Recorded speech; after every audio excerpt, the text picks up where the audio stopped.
Recording's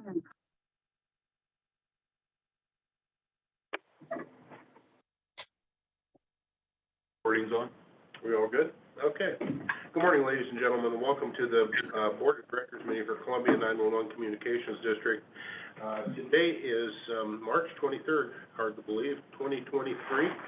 And currently present we have myself, Henry Heimiller, Vice Chair, Rob Anderson from our board, and Shelley Hennessy. We're expecting Jeff Blatt here shortly.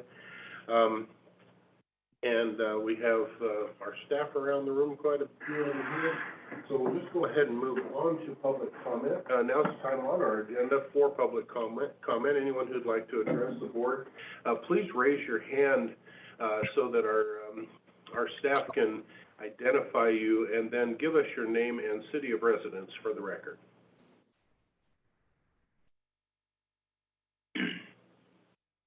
Go ahead, Carol. Okay, I wasn't sure. This is Carol Sweet. Can you hear me? Carol, we're working on volume on this end for us. Welcome. And can you give us your city residence for the record, Carol? Yes, it's 52077 Rabinsky Road, Scappoose. Thank you. I live in the hills, where when I Yes, bought you my do. house, they said there'll be no police response and no cell phones. That Probably was only also 6. told you it was God's country. I know. Good for Go ahead. horses, bad for electronics. I'm sorry I missed I was on the online last meeting, but I couldn't get any audio, which is part of the problem living here. I just want to say that I really hope that you will look at doing the decision-making on the new system by going through what normally we do in this county, which is listen to all of the people who have a proposal, and then make a decision.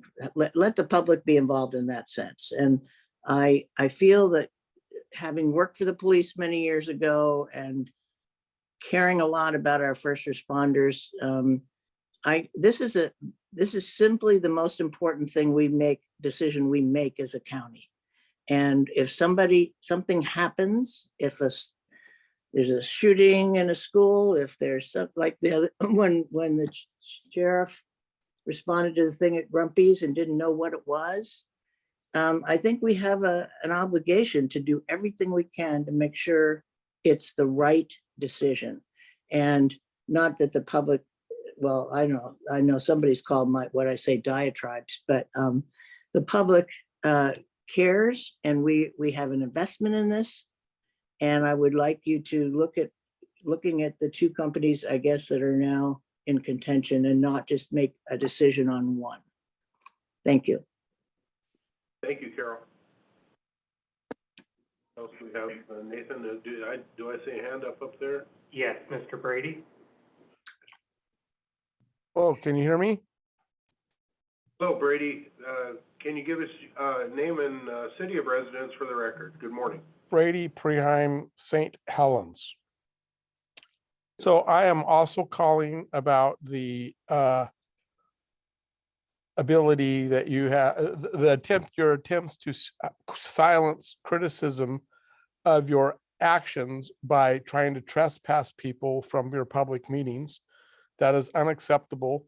Even if I had believed any of the accusations that you had, your public meetings are recorded. None of the things that you have accused of happened in public, and or you'd have a recording of it.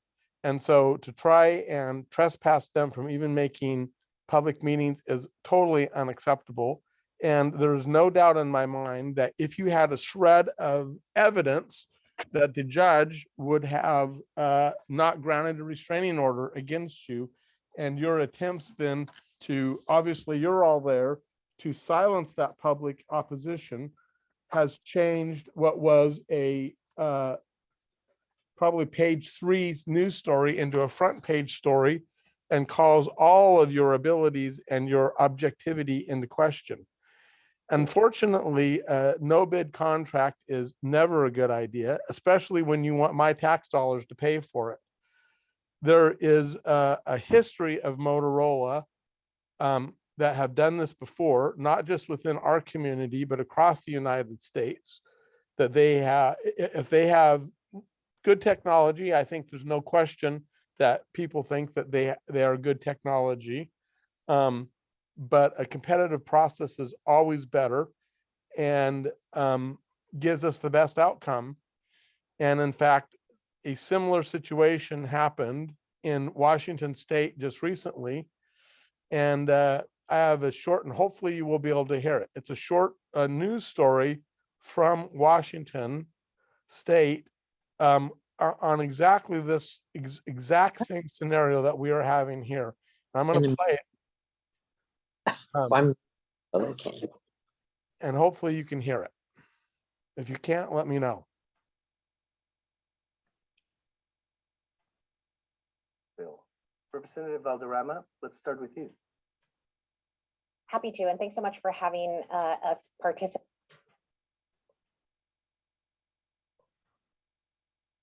Are you hearing it? Delays, Brady, we've got double pieces transmissions, of it. Neville, the new Washington State Patrol radio system. Now the state auditor's office is questioning the patrol's no-bid contract with Motorola to build the system and the lack of an engineering study beforehand. Olympia correspondent Austin Jenkins reports.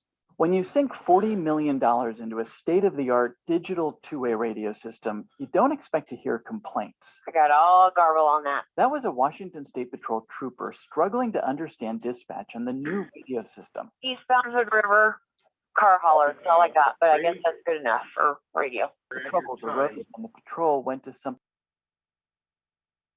Thank you, Brady. We got you off there at 3 minutes. Thank you for your testimony. Appreciate that. Who's next? Tyler? Is Tyler Miller? Yeah. Mr. Miller? Wow, that was fast. Can you hear me okay? Yeah, we can hear you. Your name and city of residence for the record, please. For the record, Tyler Miller, Scappoose City Councilor, and also resident of Scappoose. Address is in Scappoose city limits. I actually don't have public comment beyond saying that it is extremely hard to tell what's going on with this new format that you guys have enabled on Zoom. It's very hard to see who's talking. We cannot see any of the participants, so we can't coordinate with them. And also the chat is disabled, so we can't tell you what we can and cannot hear. And there are multiple audio issues this morning. So this is not working. Okay, thank you very much. We'll work on that the best we can. Is the camera not, I mean, I'm seeing it on our screen.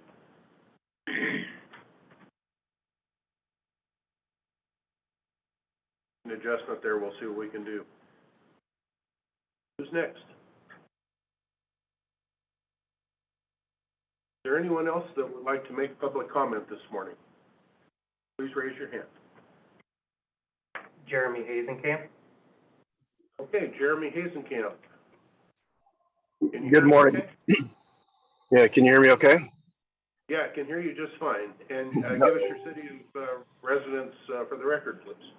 Yes, sir. My name is Jeremy Hazenkamp. I'm current resident in the county just outside St. Helens, and soon to be a resident near Columbia City in the out in the county. Longtime state trooper, still an active reserve police officer and business owner. I guess I'm just curious what the reasoning was to move to virtual meetings.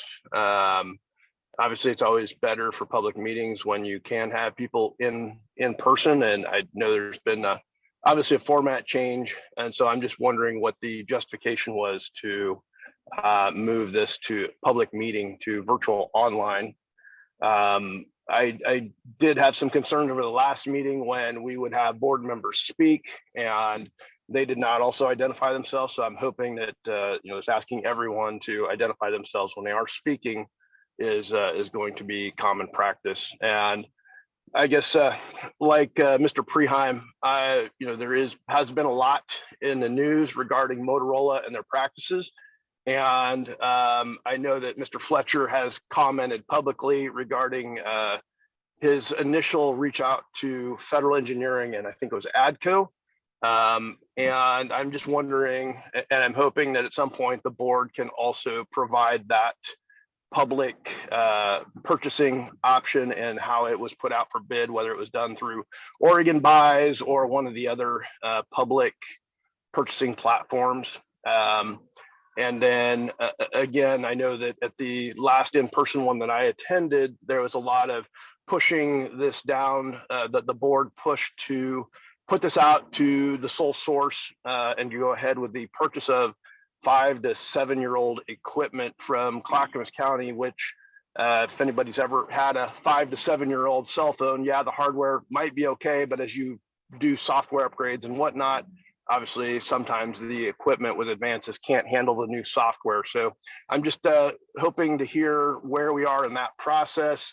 And then, it's just make a quick statement regarding, seems like purchasing a piece of equipment that now locks us into sole sourcing with an organization and also a company is without putting it out for public purchase to see what is out there and to make sure that on the front end we have what is needed for public safety radio in Columbia County to involve all partners that may be involved in a mass casualty incident or whatnot, such as public schools, with the constant concern with active shooter events and school events, the lack of law enforcement officers actually being present at some of these schools, with the continued infrastructure attacks on public utility districts, them having the ability to summon law enforcement and or be part of that network, I think also leverages our buying power and our availability. So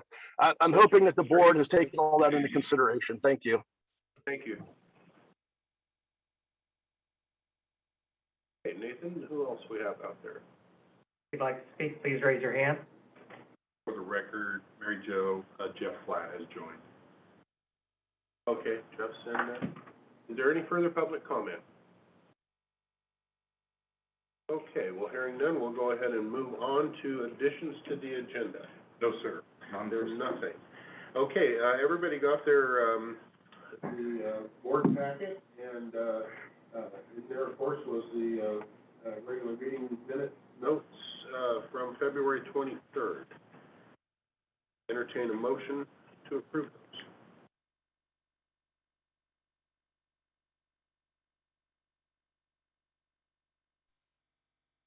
those. Well, I'll make a motion to approve the minutes. This is Shelley. Okay, Shelley moved to approve, Rob seconded. Is there further discussion? Hearing none. All in favor signify by aye. Aye. Aye. Aye. Opposed? Same sign. Motion carries. And welcome, Jeff. Heard you in there. Okay, next on to the financial reports. Start with the budget variance report for last month. Nancy is out today, so I'm not able to ask her any questions if we have any, but I'm sure that Mike and Mary Jo would be happy to try to pinch hit if anybody has any questions on budget variance report. Is there a motion to approve?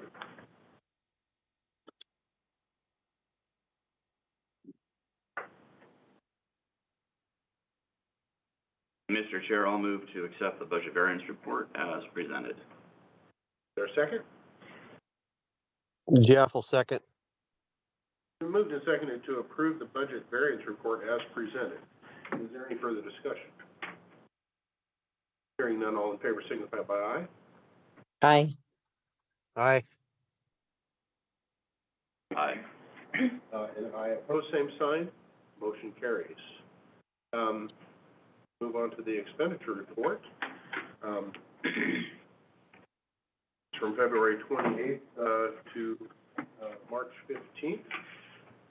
Send it in your packet. I'm going to go through this. It always reminds me of Dee Woolley, one of our previous board members who always had a question. And the good thing about it was Nancy always had an answer. there a motion for approval of the expenditure report?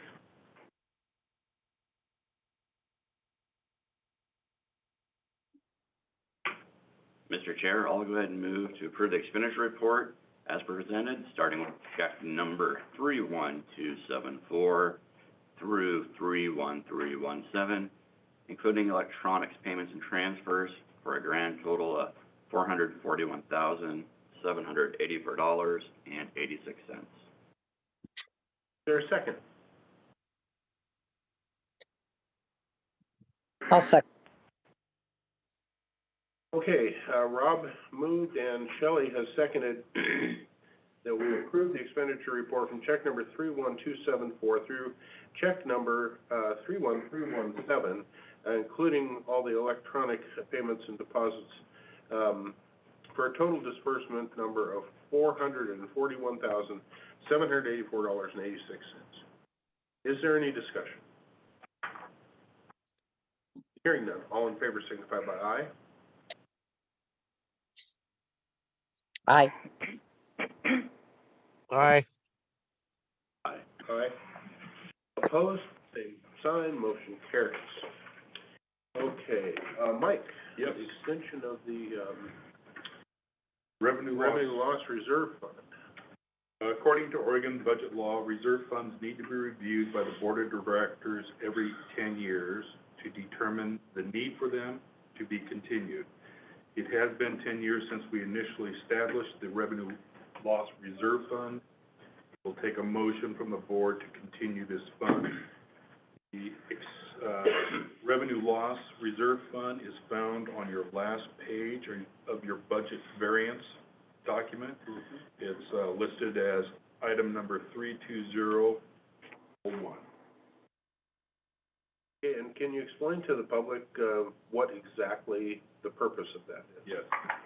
So revenue loss fund is an emergency savings account should the district lose revenue through property tax receipts from the county, and or if we should have a special option levy that does not pass.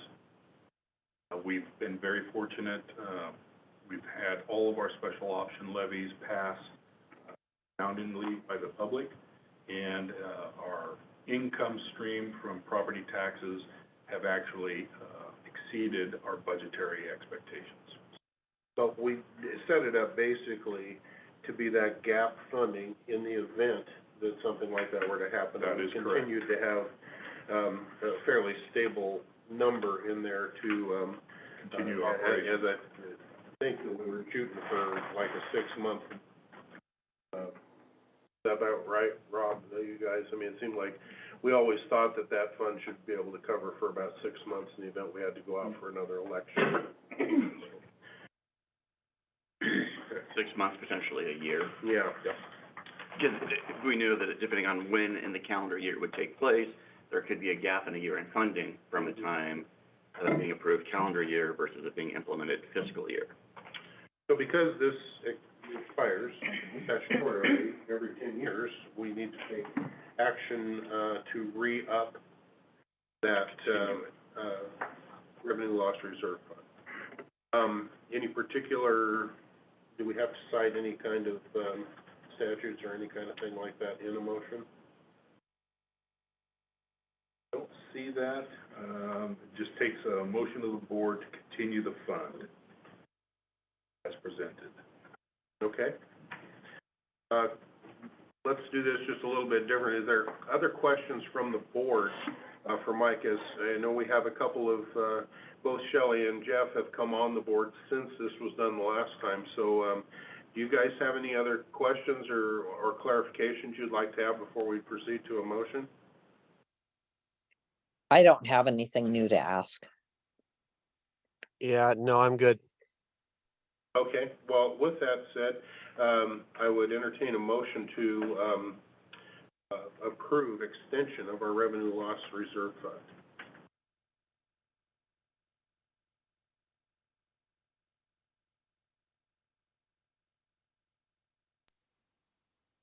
Yeah, this is Jeff. I would like to make a motion to approve the fund. there a second?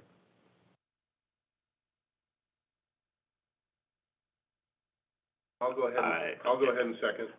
It's been moved and seconded to, approve the extension of the Revenue Loss Reserve Fund.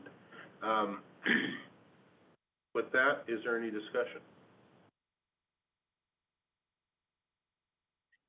Hearing none, all in favor signify by aye. Aye. Aye. Aye. Opposed, same sign. Motion carries. Okay, we'll move on to our Operations Manager report. Hello. Good morning. Good morning. Oh, and can you, just for the... Yes, Danielle Hooper, Operations Manager, staff. We've opened hiring this month. It's going to close on the 28th. Our lateral application process remains open.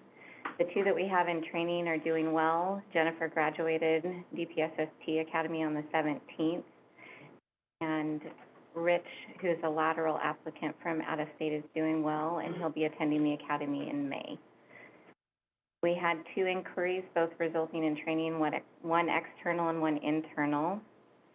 Our lead dispatcher, Jared, completed his first year as a lead, and so he had training requirements with DPSST to fulfill in his first year, and he's completed those. Northwest leadership was very beneficial and enjoyed. Jared, the lead, Alex, our training coordinator, and myself attended.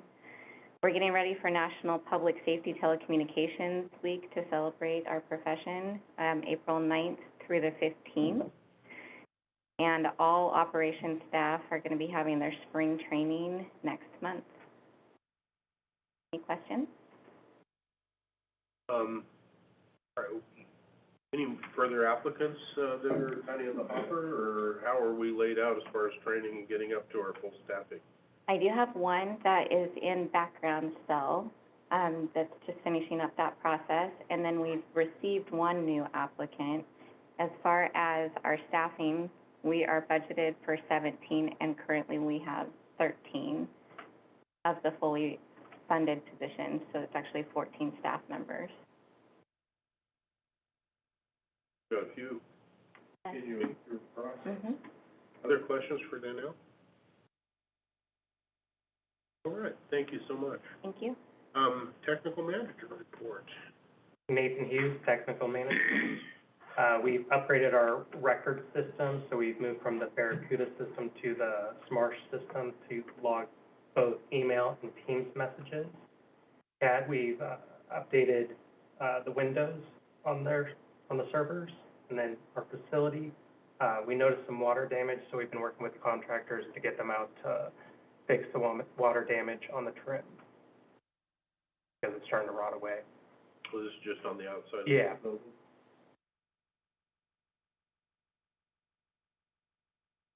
Nathan? Moving right along.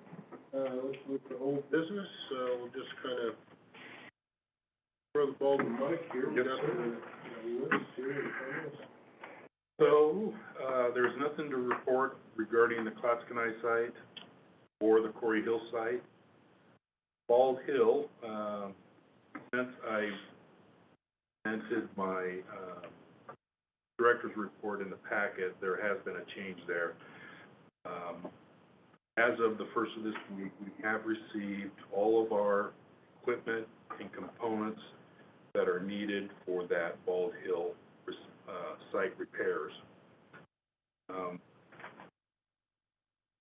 Didn't know, we're expecting snow starting tomorrow and possibly through the weekend, but working with Day Wireless, we're planning on, if weather cooperates, we will do installation next week, so forward to that. Speaking of weather, the Meisner construction is continuing on. We did put a pause on it a week and a half ago. Again, this is weather related. We had snow events and a lot of rain. And so we paused the construction to let the ground kind of recover. It was turning into a mud pit up here. So they have re-engaged. However, being said, tomorrow it's supposed to snow, so there's another pause there. work this out, but they are making good progress. Our work with M&I on both Phase 2 completion and Phase 3 of the microwave upgrades. They completed their site walks I shared last meeting in working with their subcontractor for the civil work, which is Day Wireless Construction. They have a part in the Meisner, so they're aware of that schedule change up there, and they're expecting to do installation there early June, end of May. Priority, we have two significant priorities on this entire project, which is one I just spoke of about Bald Hill. Second is our microwave shot from the dispatch center to Green Mountain. And that is the first priority. Since Bald is being taken care of next week, first priority for M&I is going to be from dispatch to Green. We're waiting for some waveguide cable ladders. And then M&I is working with Day Wireless and finalizing the materials orders and delivery dates. And also submitting rack designs and test plans that we all three will agree upon. Next Gen radio project, statement of work from Federal Engineering is in its final versions with General Counsel, and they are working with, General Counsel working with FE. Follow more of this in our executive session where we'll be talking about the contents of that contract. For the public, we're not expecting to take any action after coming out of executive session regarding the contract with Federal. CFO recruitment. Had meetings with our representative from Prothman. They did conduct interviews last week. Later this morning, we're going to have an executive session where we're going to go into detail about the interviews and then working with the Personnel Committee to schedule an interview down here with the finalists. Questions so far? None? Next thing, we talked about Northwest Leadership. I know Danelle mentioned that for staff, but there were some board members that attended, and so we're just seeking your input regarding that conference. Hi, this is Shelley, and I attended all but the first half of the first day due to weather-related issues. I couldn't get there. But the rest of the conference that I was at was fabulous. I learned a lot and they had great speakers. Appreciate the opportunity to go. Thanks, Shelley. Thanks for attending, Shelley. Anybody else? Okay. Anything else under old business? No, sir. All right, we'll move on to new business, HVAC upgrade. Daniel? So we're looking to upgrade the HVAC here in the MIC in our file room so we can start putting some computer equipment in there and reduce the humidity for all the paperwork that we store in there. So we went out for 3 quotes and we landed on Pyramid Heating and Cooling. Their quote was for $7,950. We added a 10% contingency for $8,745 for one of the Douglas HVAC units in there. And for folks that don't know what the MIC is. The MIC is our meeting room, so there's 2 HVAC systems connecting it. The file room is connected to one of them, so we're looking to disconnect that room from the larger HVAC system and put it on its own that can reduce the humidity in that little area. So just that small room will be all on its own? Correct. I understand it, but essentially it's just gonna have pretty much a mini split system, just like all the electronics room for all the CAD stuff. Correct. Corner. Like I said, mainly document storage and electronics. Yes, we've taken some measurements and the humidity in there's about twice of what it is in the main room. As we are running out of room in this facility for the infrastructure, for all of our computers and servers and network equipment, we're trying to expand where we can internally. So that room, that storage room was designated as the next place. The other thing to share with the board is this purchase is below my spending authority, so we're not seeking board approval for this. It's more of an education, what we are doing and the reasons behind it. Okay, questions from the board members for Mike or Nathan? Okay, hearing none, I guess we'll move on. Exterior lighting. So we've gotten bids for upgrading the lighting outside. We have multiple light fixtures that do not work or just do not provide adequate lighting to light up our property. And with security as a concern, we went out for bids and got 3. We are suggesting Hughes Electrical, no relation. Their original quote was for $15,683. We've added a 10% contingency for any change orders or anything, for a grand total of $17,251.30. And this would just provide much expanded lighting so that most of our property should be lit up at night. Because we've had a couple instances where somebody's wandered onto our property at 1 or 2 a.m.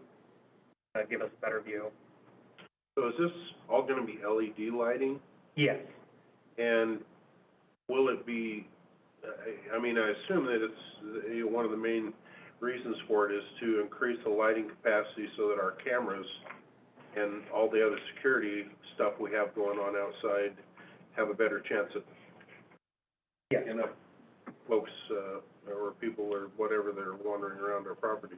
Yes, right now, our lighting in the back is suboptimal. Is this all lighting that was installed on this building when we first put it in, or has it been upgraded since then? I just don't know. Somebody with a little bit more history than me might have a better answer. Well, I guess it doesn't make any difference. Yeah. So I assume that this, the company Hughes Electrical Contractors and North by Northwest, who was another bidder, it looks like, did an evaluation of what the camera's needs are and that kind of thing, so that, we get all the right stuff, to get the job done, so it's safer for the dispatchers. Yeah, so when they did their walk around, we said, we want to see everything. We don't want any dark areas on our property. We want to be able to walk outside at 3 a.m. or have our dispatchers out there and feel safe and comfortable seeing their surroundings. I'll be right with you, Rob. Was there a need for, because we're improving or increasing the lighting out there, did you check with the city of St. Helens as far as if permitting was going to be required, for light spillage and those things that neighborhoods require? Not directly, but we're, all of that is put onto the contractor, so they need to include that in their contract. Mertz is the one that went out. He might have a better answer. So I know their bids certainly have itemized things like electrical permitting. So we assume that they would have Yeah, done no, that. I know this is not their first rodeo, but we can certainly verify that before we begin work. City's not going to give us a permit if all of those T's are not crossed and I's are not dotted. So, Rob? For the exterior lighting, I forget, now, are we LED currently outside? It's a mixture of incandescents and LEDs right now. Okay, the only reason I ask is if we do have some older metal halides or similar sodium, whatever, non-LED fixtures, is if we contacted, the PUD to see if there were any discounts available. I just know I've done, in my place of employment, 2 separate projects, internal and external, and one of them was, there was a pretty good rebate for the external fixtures. Yeah, so we asked each of the bidders to evaluate any kind of rebates or discounts we could get through PUD, and according to them, they did the research and were unable to get that. Thank you. Yes. And, this expenditure is below my spending authority, so this is just an informational, point for the board. We're not seeking, actions. Other questions, from staff on the lighting upgrades? Or, I'm sorry, from the board to the staff? Okay, hearing none, we'll go ahead and move on. Critical issues and budget development. So we are starting the budget process for the district, and this is, our opportunity to seek input from the board regarding this portion of the budget, critical issues and budget development guidelines. So we're seeking your input of topics, items, projects that you, the board, want us to consider and plan for in this next fiscal year's budget. Okay, well, I would assume that this is something that folks can get back to you with. Absolutely. You're certainly not expecting everybody to hand you a list this morning, but I know with all of the conversation about new radio systems and many other things that we have going on, radio sites and all that kind of stuff, that I'm sure there'll be some great input. I think that it's also something that, I guess that I would caution our board on. We've been so spoiled for so many years by having Nancy be so far ahead of the curve on preparing our budget and doing that outreach, and I know that she still is, but we have to, look at the fact that at some point in time we're going to be hopefully welcoming a new CFO that we're going to have to help guide through these processes, and with Mike and Mary Jo and Danelle's and everybody else's input to keep our budget process as vibrant and hourly focused and transparent as it has been for all of these decades. So I would suggest to our board members to look through the document that's in your board packet, and then with those suggestions or issues, get back to Mike with that information as we develop our budget. Could you say another way of saying this would be, we are kind of taking a look at our short-term plan Correct. and making sure that is appropriate at this point, and we're just evaluating to make sure that we budget accordingly to that plan. And since it's a 5-year, it's definitely short-term, but we're also going to just kind of reference the long-term plan also. Correct. To make sure everything's meshing. That is correct. Okay. Any other questions or comments from the board? All right. Hearing none, moving on to board policy, Council. Housekeeping, on Chapter 4, Board Member Duties and Responsibility. The only edits that we've made is found on page 4-11, and this is the highlighted area, Executive Director's discretionary spending limit. This policy is just updated to that $20,000 price point that the board approved months ago in the board meeting. So we're just matching your change and pairing it with the actual policy. The other thing that we've edited is the last page, Appendix A, which is just bringing the correct positions and election dates up to date. This will probably change again here after the May election, but it's up to date. Those are the only edits of this document. So we're going to be seeking your board approval of the edits to Chapter 4. Okay. Those are simple. We're not making any approval at all to the spending limit increase. That's already been done, and so these are just those adjustments to the Chapter 4 as it was presented. With that, I'd entertain a motion of approval. Question? Motion.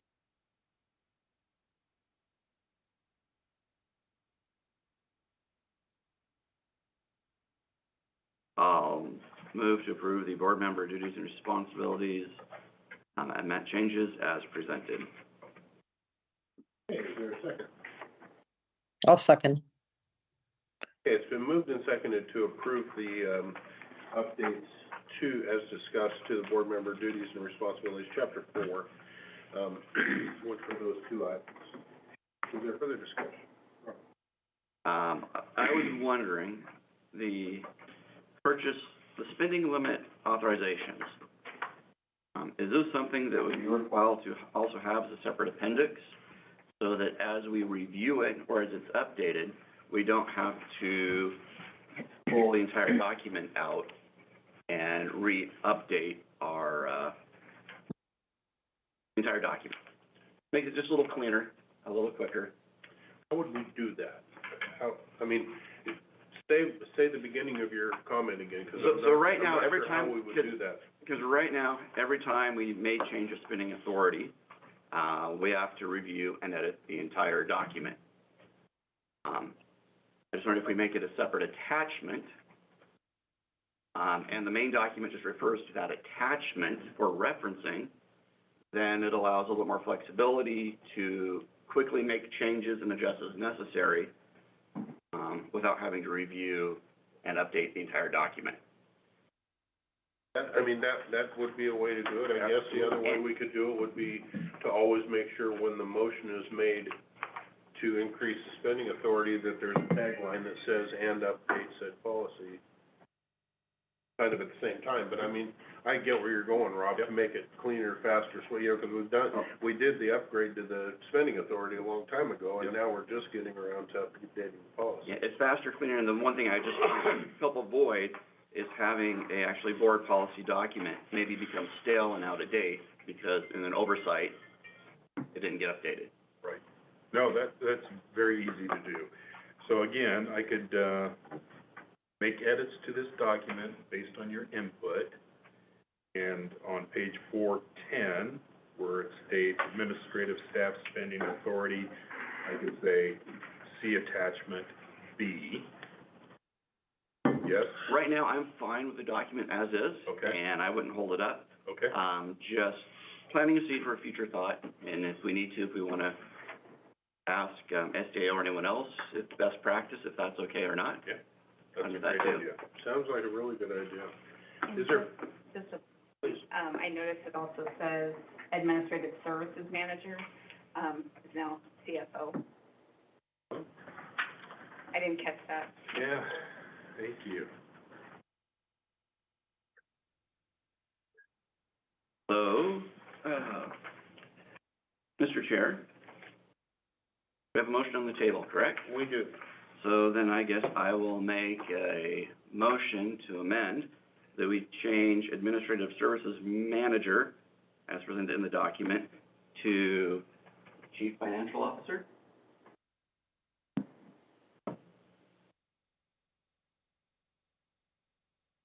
And,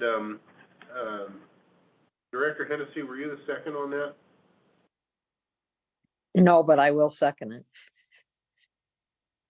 Okay, all right, well, we'll go ahead and, vote on the amendment first. The amendment, to the motion is to change the Administrative Services Manager to, CFO or Chief Financial Officer in the language there. Any discussion on the amendment? Hearing none, all in favor of the amendment signify by aye. Aye. Aye. Aye. Aye. Okay, motion carries.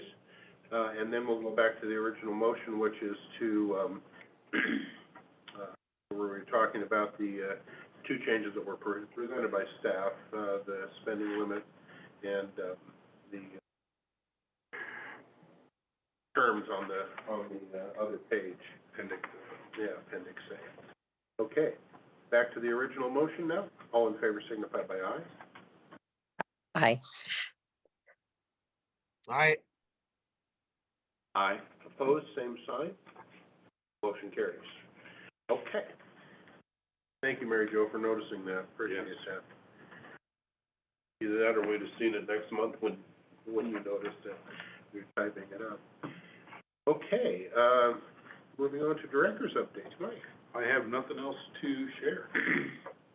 Okay, well, with that, We'll be moving into executive session under ORS 192.660 subsection 2H, legal counsel, ORS 192.660 subsection 2, subsection A, employment of public officers, employees, and agents, and ORS 192.660 subsection 2, subsection J, contract negotiations.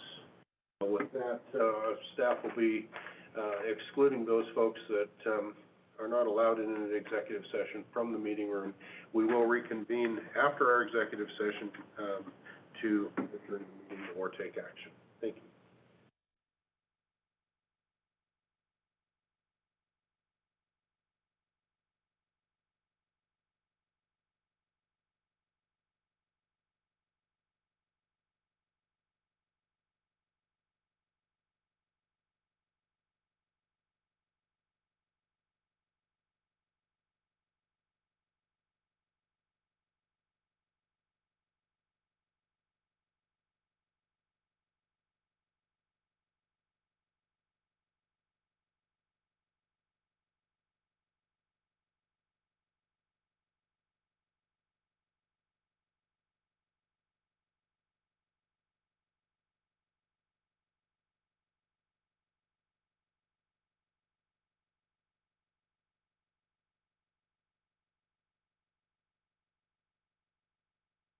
Okay, folks, I hope you can hear me now. We're coming out of executive session with no action taken. Next item on our agenda is talking about agenda items for April 27th. Anything board members want to have put on there that we don't already anticipate? If not today, we can make sure and send an email to Mike. Just a reminder that meeting, April 27th, is actually scheduled for 1 p.m. in the afternoon. And then we'll be following with our first budget meeting at 3 p.m. All right. Okay, any other business come before the board? Member comments. I'll go ahead and start with those that are joining us on the telephone. Jeff, you want to lead us off?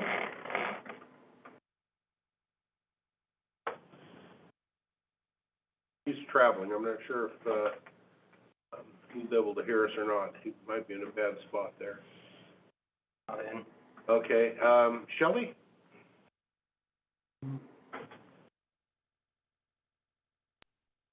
Oh, can you hear me now? Yeah, we can hear you now. How about it? Do you hear us okay? Yeah, I just was given the thing to where I could unmute. So, a good session. I don't really have anything to say besides have a nice spring break. All right, thank you. Rob? I think it was productive, and I'll be working with you to get the date scheduled for our personnel meeting.